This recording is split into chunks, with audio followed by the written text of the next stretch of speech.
mencabut nyawanya karena dia tak tahu kalau nyawanya sudah dicabut.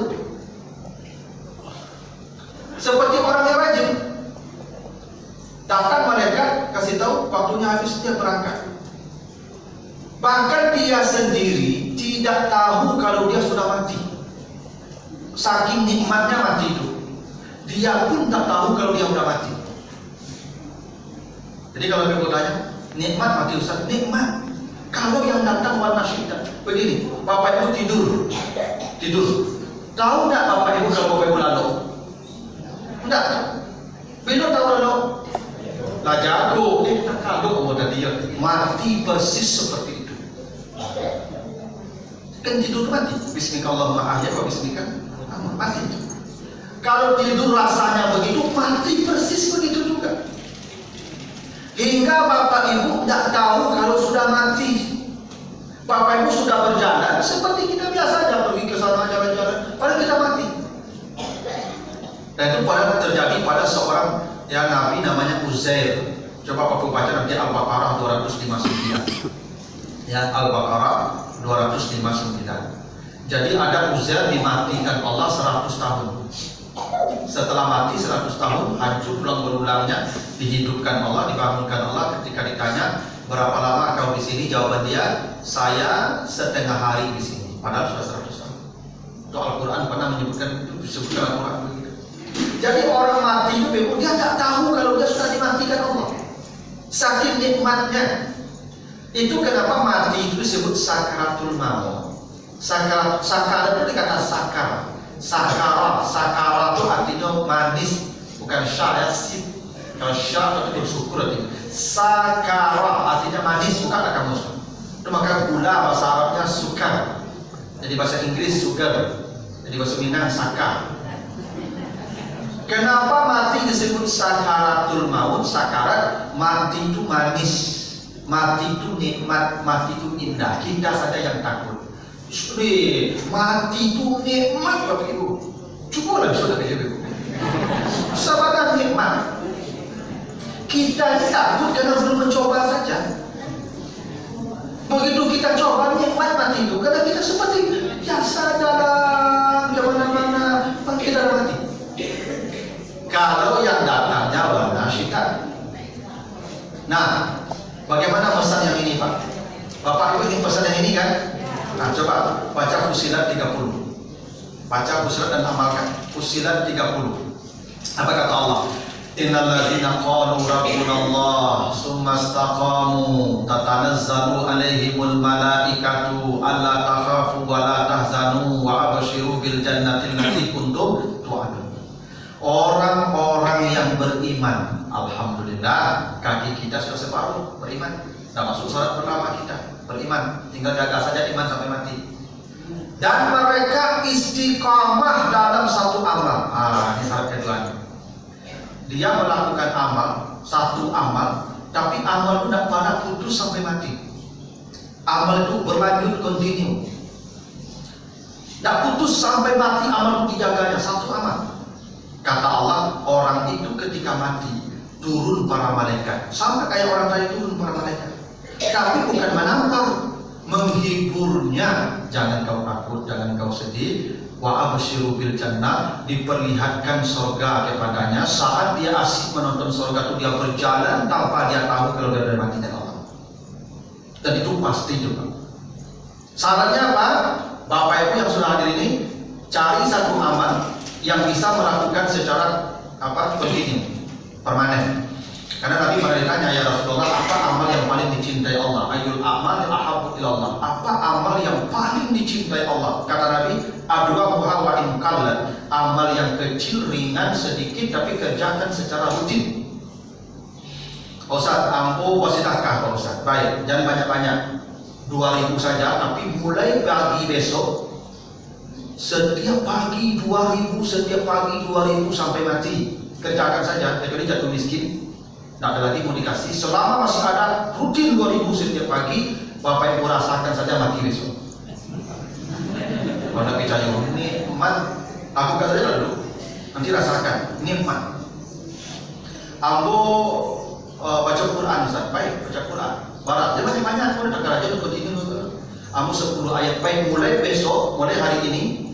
10 jangan pernah tidur di malam hari kecuali sudah baca Quran 10 ayat. Setiap hari 10 ayat, 10 ayat, 10 ayat, 10 ayat, 10 ayat. Mati rasakan besok. Nikmat. Allah yang janjikan.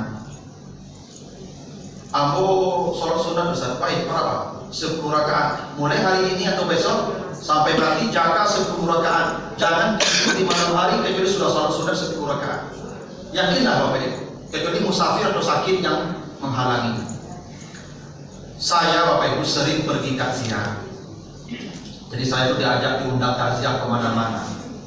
Dan saya sering dapat cerita dari keluarga yang mati itu tentang proses kematian keluarganya, dan banyak sekali cerita saya punya. Suatu kali saya takziah di Padang Baru di dekat Masjid Muslimin di belakang Telkom. Ada jamaah saya di sana, nama ibu itu ibu yang punya Fafi Catering. Mungkin ibu pernah tahu beliau. Jadi cerita anak beliau meninggal tuh tahun 2020 pos corona lagi hebat-hebatnya. Jadi beliau usia 85 tahun kurang lebih meninggal dunia.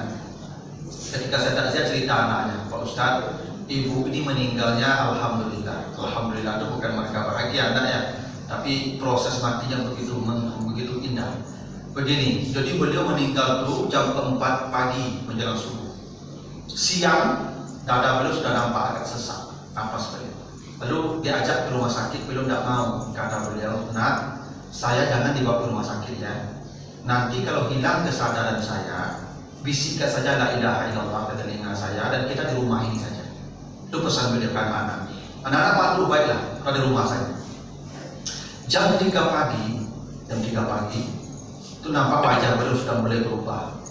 Beliau panggil anaknya, "Nak, sinilah." Kata anak-anak saya, "Apa, Mak? Tolong buka semua pintu rumah kita." Anaknya kaget. "Pak, jam 3 buka pintu, Mak. Itu banyak tamu di luar, suruh masuk." Kata beliau begitu.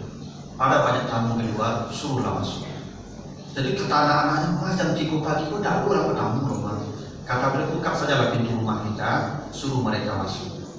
Setelah itu kata beliau, "Tolong hidupkan semua lampu dalam rumah kita ya." "Kenapa, Mak?" "Ya tamu kita dalam rumah rame-rame, malu lah Bapak kalau kanan." Itu kata beliau. Lalu setelah buka pintu, hidupkan lampu semua, beliau minta miring ke kanan. Tolong miringkan nama ke kanan, seperti dalam lahat. Miring ke kanan, lalu beliau mengatakan la ilaha illallah Muhammadur Rasulullah, meninggal. Tanpa sedetik pun kesadaran beliau hilang sampai nafas terakhir. Dan kata anak beliau, "Pak Ustadz, ibu ini sejak ayah kami meninggal beberapa tahun yang lalu, beliau tidak ada urusan dengan dunia lagi. Itu sampai hari ini, sampai beliau meninggal itu setiap 3 hari khatam Quran. 1 hari 10 juz, dan itu bertahun-tahun beliau lakukan. Terakhir menjelang mati ini kami yang menamatkan beliau. Kenapa? Karena sasak nado di beliau. Baru saya ingat ayat tadi juga. Orang yang istiqamah dalam satu amal, turun para malaikat menghiburnya yang kita tidak melihat. Itu maka disuruh masuk dari itu. Itu pasti juga. Janji Allah itu pasti. Matinya begitu nikmat. Kenapa istiqamah? Tapi begini, andai Bapak Ibu tidak bisa istiqamah dalam amal aktif, salat amal aktif, puasa amal aktif, sedekah amal aktif, baca Quran amal aktif, bisa juga Bapak Ibu istiqamah dan mati juga indah kalau istiqamah dalam amal pasif. Apa itu amal pasif? Bapak Ibu istiqamah menahan hal-hal yang tidak menyenangkan hati, namanya sabar. Sabar itu juga amal Bapak Ibu. Coba baca nanti Az-Zumar 10, innama yuwaffas sabiruna ajrahum bighairi hisab. Orang yang sabar itu pahalanya tanpa batas. Amal yang paling besar nilainya sabar. Bapak Ibu tahan hal yang tidak menyenangkan sampai mati, matinya indah.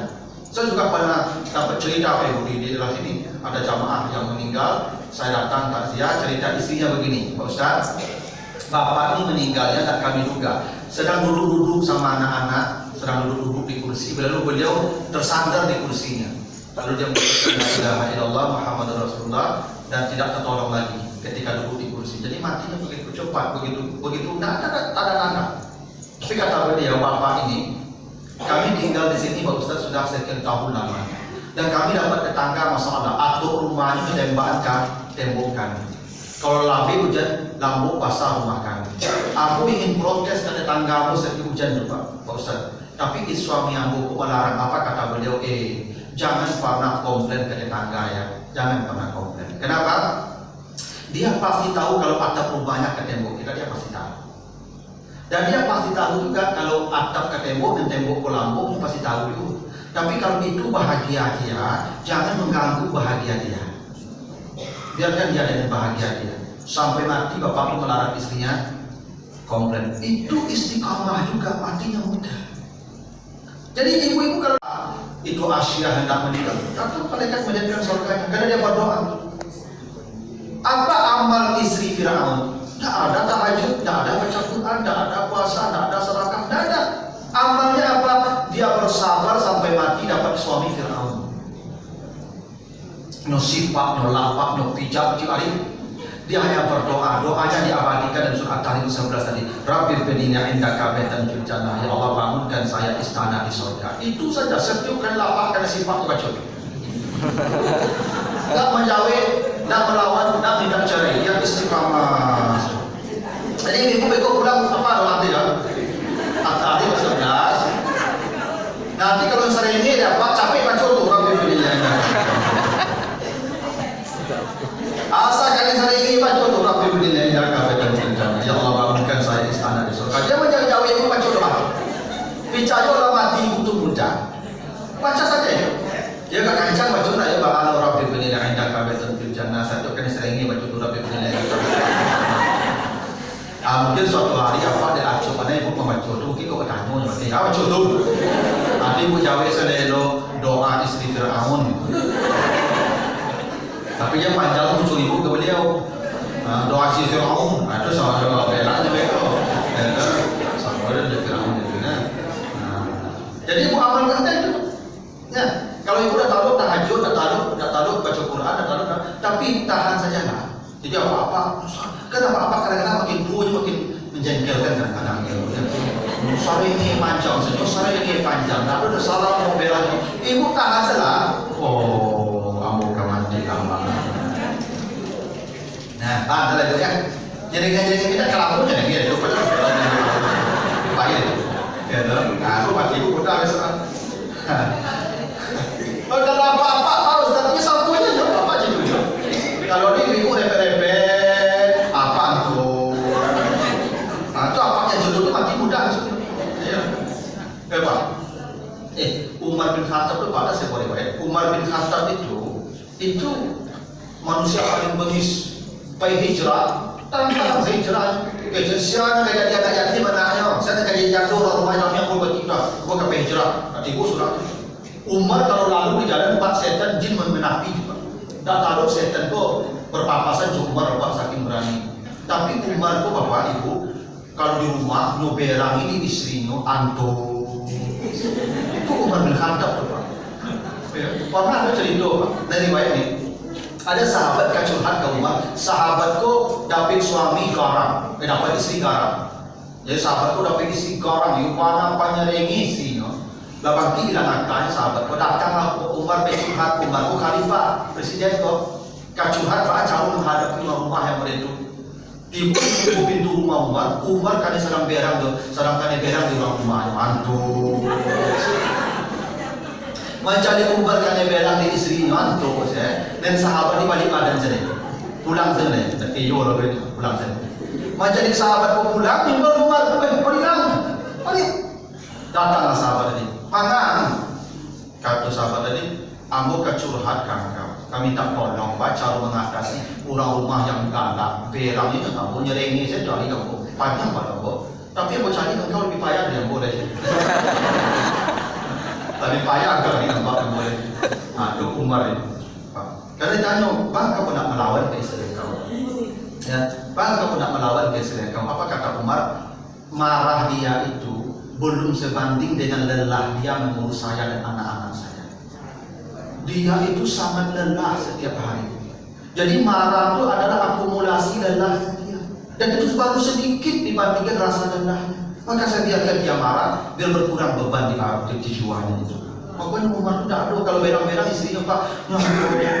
Ini ibu-ibu kok Pak kalau berang nggak apa-apa nyelengi-nyelengi apa antuk saya. Beko panik yang nyerengin itu saya satu surang itu jadi sok.